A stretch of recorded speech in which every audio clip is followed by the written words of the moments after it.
penyelesaian masalah sistem persamaan linear dengan metode simplex, yaitu dengan mengangkat sebuah studi kasus, yaitu mendesain masalah dari terapi radiasi. Di sini ada studi kasus tentang desain dari terapi radiasi, yaitu tentang Mary.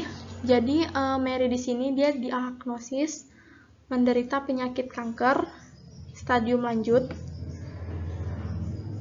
Kemudian secara spesial dia memiliki tumor yang ganas yang besar di area kandung kemihnya, dan dia itu membutuhkan perawatan medis paling canggih untuk memberinya kesempatan untuk bertahan hidup, yaitu perawatan dengan menggunakan terapi radiasi ekstensif. Nah, terapi radiasi ini tuh melibatkan penggunaan mesin perawatan sinar eksternal untuk melewatkan radiasi ke dalam tubuh pasien, yaitu Mary. Nah, setelah diberikan radiasi itu, maka tumornya itu akan mengecil. Nah, efeknya itu tuh bukan hanya pada bagian tumor, tetapi ada bagian sel-sel hidup lainnya. Jadi di sini itu dia mempertimbangkan gimana distribusi dosis terbaiknya itu agar sel-sel hidupnya juga meminimalkan sel-sel hidup yang rusak dan tetap untuk mengurangi dari sel tumor tersebut. Nah, selanjutnya itu di sini diberikan data tabel dari desain terapi radiasi Mary. Di sini dapat dilihat areanya ada. Di sini dapat dilihat area. Nah, areanya itu ada healthy anatomy atau untuk sel hidupnya, kemudian ada critical tissues, terus ada tumor region dan center of tumor. Di sini juga diberikan data dari sinar 1 yang masuk ke areanya, kemudian ada sinar 2 yang masuk ke areanya. Kemudian di sini ada batasan dari total dosis yang bisa diberikan. Di sini untuk healthy anatomy itu dia minimize karena ini merupakan fungsi tujuannya. Kemudian ada critical tissues-nya itu dia harus lebih kecil sama dengan 7, kemudian tumor region-nya harus sama dengan 6, dan center of tumor-nya itu lebih besar sama dengan 6. Selanjutnya dari data-data ini kita ubah ke dalam bentuk matematisnya seperti ini. Nah, di sini kita ubah ke dalam bentuk matematis, yaitu sistem persamaannya. Di sini X1 ini ialah dosis yang masuk untuk sinar 1 dalam satuan kilorad. Terus yang kedua itu X2 itu dosis yang masuk untuk sinar kedua dalam satuan kilorad. Kemudian di sini ada fungsi tujuannya itulah meminimalkan Z sama dengan 0,4 X1 ditambah 0,5 X2. Kemudian dengan pembatas yaitu 0,3 X1 ditambah 0,1 X2 lebih kecil sama dengan 7. Selanjutnya ada 0,5 X1 ditambah 0,5 X2 sama dengan 6, dan 0,6 X1 ditambah 0,4 X2 lebih besar sama dengan 6, dan X1 X2 itu harus lebih besar sama dengan 0. Ini merupakan bentuk dasar, yaitu bentuk matematis dari yang tadi sudah kita baca, yaitu studi kasus yang sebelumnya. Selanjutnya itu masuk ke bentuk standar. Nah, di sini ada bentuk standar dari model matematis yang sebelumnya, di mana kita memasukkan slack variable atau variabel basisnya. Nah, di sini dengan fungsi pembatasnya itu untuk yang pertama tadi karena dia lebih kecil maka ditambah X3. Kemudian untuk persamaan yang pembatas yang ketiga ini kita dikurangkan X4 karena tadi sebelumnya yaitu lebih besar sama dengan 6, seperti itu. Kemudian dari variabel basis X3 dan X4 ini kita masukkan ke fungsi tujuan, dia bernilai 0 karena dia variabel basis gitu. Ini merupakan bentuk standarnya. Selanjutnya itu kita ubah dia ke dalam bentuk kanonik. Nah, ini merupakan bentuk kanoniknya. Di sini terdapat tambahan variabel baru yaitu X5 dan X6 dengan koefisien M. Di sini didapat fungsi tujuannya itu adalah 0,4x1 ditambah 0,5x2 ditambah 0x3 ditambah 0x4 ditambah mx5 ditambah mx6 dengan fungsi pembatas. Yang pertama itu ada pembatas 1, 0,3x1 ditambah 0,1x2 ditambah x3 sama dengan 7. Kemudian ada 0,5x1 ditambah 0,5x2 ditambah x5 sama dengan 6. Kemudian ada 0,6x1 ditambah 0,4x2 dikurang x4 ditambah x6 sama dengan 6. Di mana x1, x2, x3, x4, x5, x6-nya itu harus lebih besar sama dengan 0. Ini merupakan bentuk kanonik dari persamaan sebelumnya. Selanjutnya, kemudian selanjutnya itu tadi kan sebelumnya sudah sampai ke bentuk kanonik, kemudian kita masukkan ke dalam bentuk tabular atau dalam bentuk tabel. Nah, di sini ada kolom CB, kemudian ada basis C. Di sini 0,4, 0,500 sama M ini merupakan koefisien dari fungsi tujuan tadi, yaitu fungsi Z tadi. Kemudian ini X1, X2, X3, X4, X5, X6 ini merupakan variabel dari fungsi tujuan tadi. Kemudian di sini ada konstanta.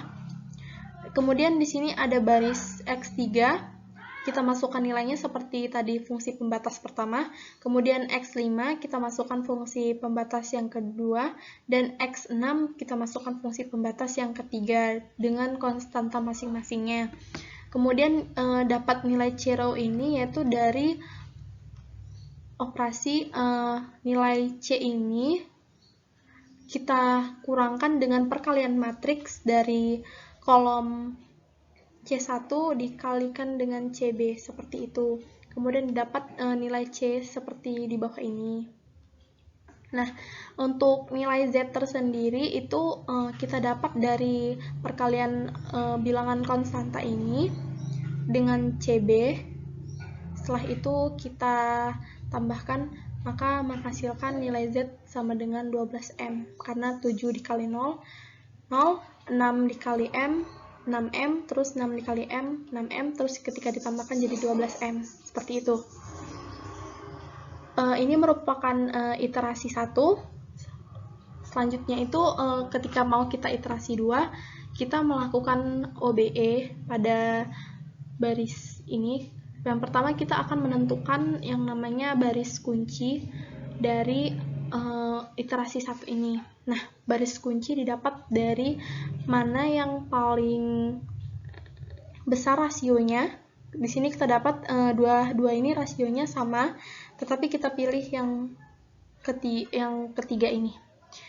Terus kita dapatkan kolomnya ini, kolom untuk variabel entry ini didapat dari nilai yang dia bernilai negatif atau bernilai lebih kecil seperti itu.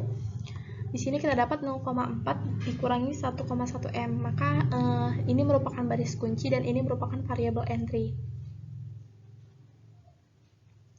Oke, di sini untuk OBE ini kan merupakan baris kunci. Nah, ini kan harus kita nolkan nih. Nah, gimana sih supaya untuk menolkan baris kunci yang 0,6 ini? Yaitu dengan cara B3 ini sama dengan 1 per 0,6 D3. Jadi ini dikalikan oleh 1 per 0,6 maka akan menghasilkan 1. Seperti itu. Kemudian ini harus kita nolkan yaitu dengan cara yang untuk B1 ini OBE-nya ialah negatif 0,3 per 0,6 B3 ditambah B1. Oke, kita tulis di sini. Oke, untuk OBE B1 ialah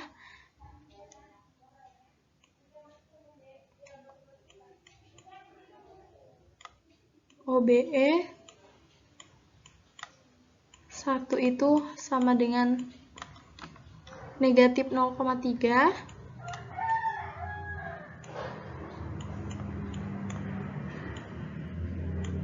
per 0,6 B3 ditambah B1.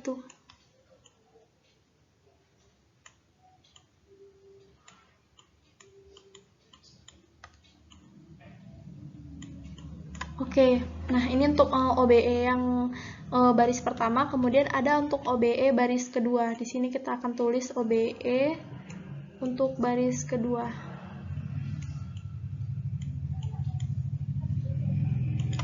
Oke.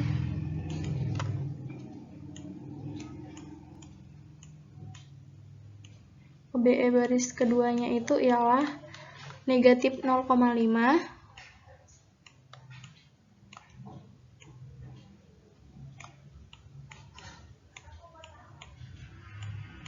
ditambah per 0,6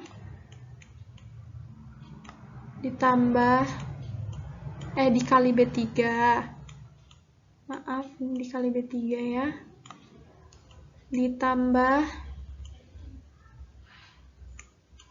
ini kelihatan nggak sih 3-nya?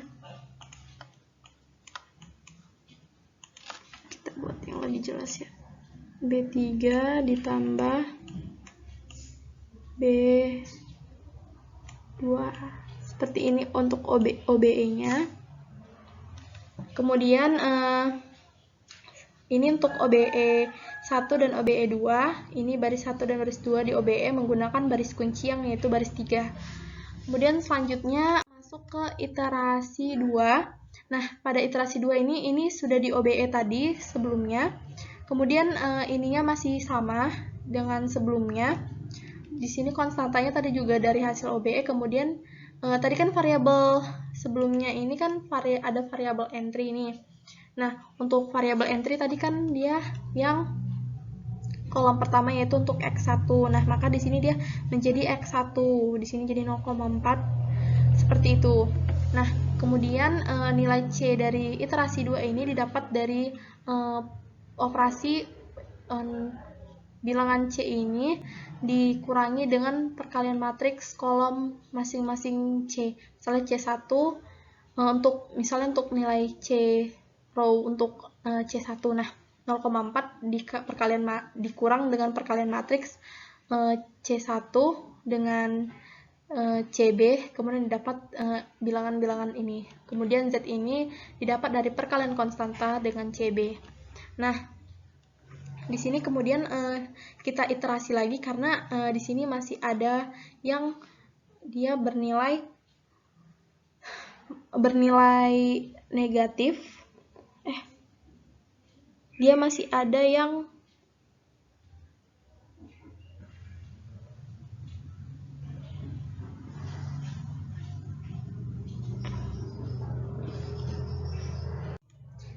kita cari mana dia yang bernilai paling kecil, kemudian dari nilainya yang paling kecil itu menjadi untuk variabel entry. Di sini didapat ini merupakan nilai C row yang paling kecil, maka ini merupakan variabel entry-nya. Kemudian ini merupakan baris kunci karena didapat dari rasionya, yaitu pembagian antara konstanta dengan